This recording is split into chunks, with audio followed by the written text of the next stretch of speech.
Over and over again, the Qur'an says, do not forget what happened to Abraham when, and then it'll tell a story about Abraham. Do not forget what happened to Joseph, and then it will tell a story of Joseph. And the interesting thing about it is that these stories are presented in sort of a Reader's Digest version. They're sort of summaries of these great stories. The audience that the Quran was revealed to was already familiar with these stories because they were living in a city that was steeped in these traditions. According to Muslims, one of the most remarkable aspects of the Quran is that Muhammad could memorize the revelations as they came to him and then recite them verbatim to his followers. There was a Kufic script, an early form of written Arabic in existence at the time, but few knew how to read or write it, and Muhammad was no exception. The belief within Islam is that Muhammad was illiterate.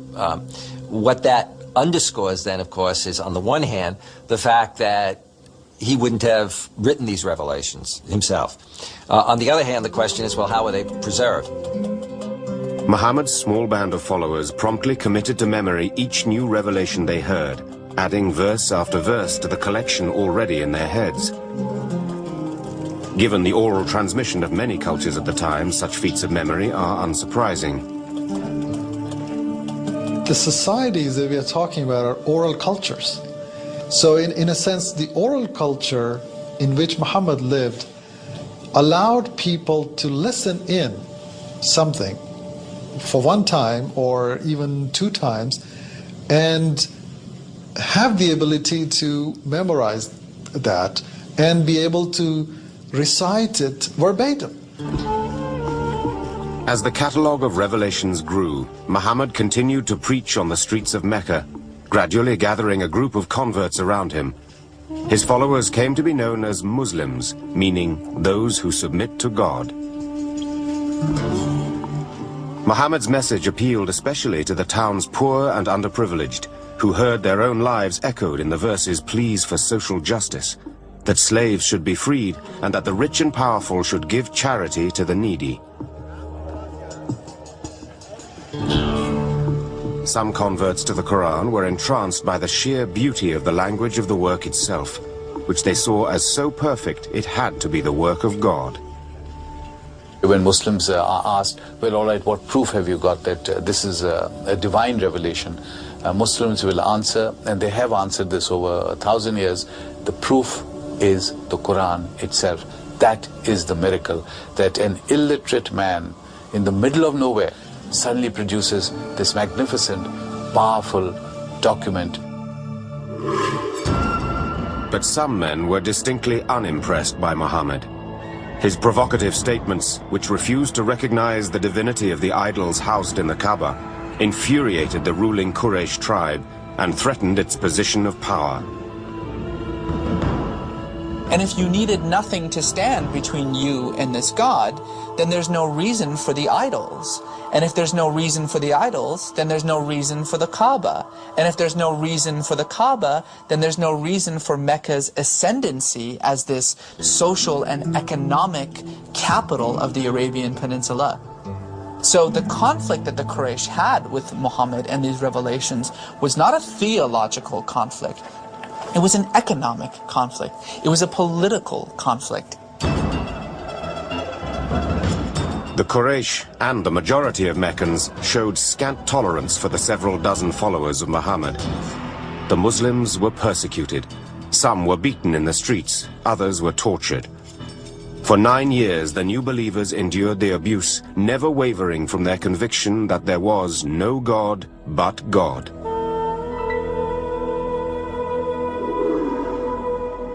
Muhammad himself was protected by his wealthy wife and his powerful uncle, but when they died, the Prophet and his followers realized they had no choice but to leave Mecca. The social fabric had been so shredded to the point that he did not feel that he would be able to physically continue in his mission in Mecca, and that he would have to begin to search for some kind of alternative base of operation. The new base would see a new stream of doctrine injected into the Quran, a greater emphasis on law, and a doctrine for war.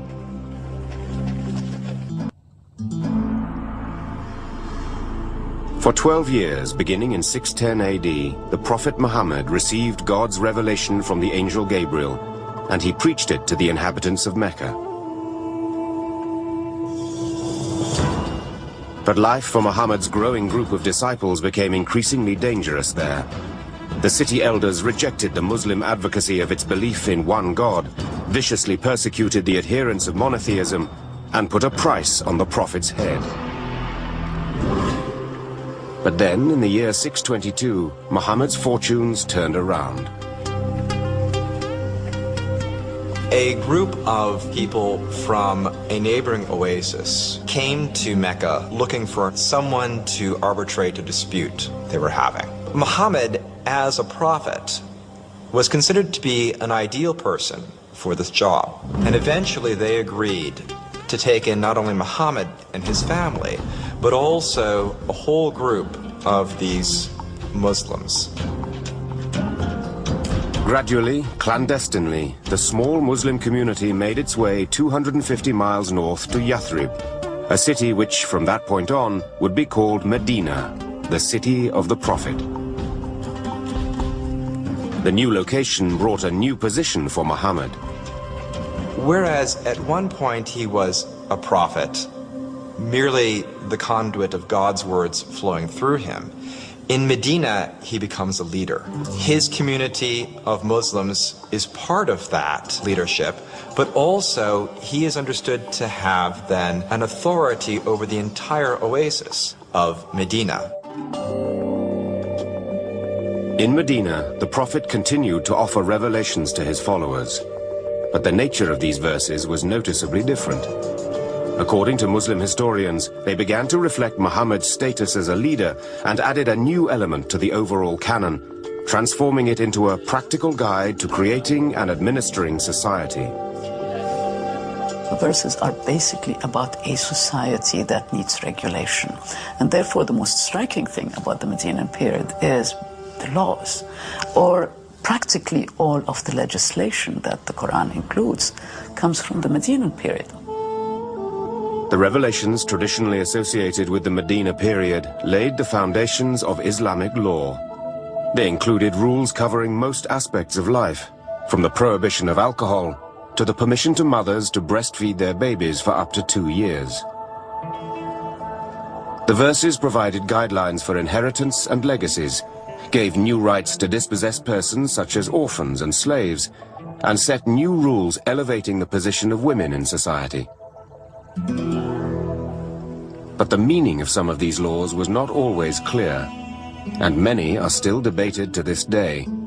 A prime example is whether or not the Quran allows polygamy. Marry those women who are lawful for you, up to 2, 3, or 4. But if you fear you cannot be equitable, then only one. Chapter 4, verse 3. At first glance, the verse seems straightforward enough, but Islamic scholars point out that it can be interpreted in different ways. Some say this means you can have 4 wives.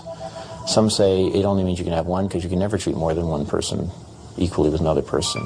Some say that it refers only to a very specific situation when there were a lot of orphaned girls available, and the implication was, well, you got to take care of these orphans. So we have to realize that it's not always easy to read out of the text exactly what the implications are for our time or for any time.